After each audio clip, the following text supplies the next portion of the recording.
काय रे बाबा, का थांबलास? अरे यार खूप दमलं, पाय खूप दुखतोय. एक राऊंड थांबतो मग नंतर. अरे भावा, थांबून नाही चालत.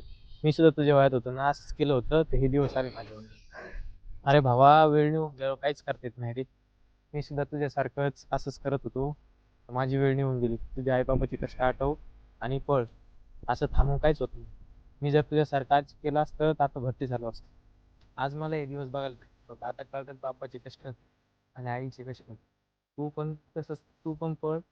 चांगलं चांगलं पळ, चांगलं भरती व अभ्यास कर. कारण की 1 आणि 2 मार्कावरून नीट गेल्यावर कळतं त्या 1-2 मार्काची किंमत. चल बाबा, उठ आणि लढ तुझ्या आई-बाबासाठी. नाही बाबा, आता मी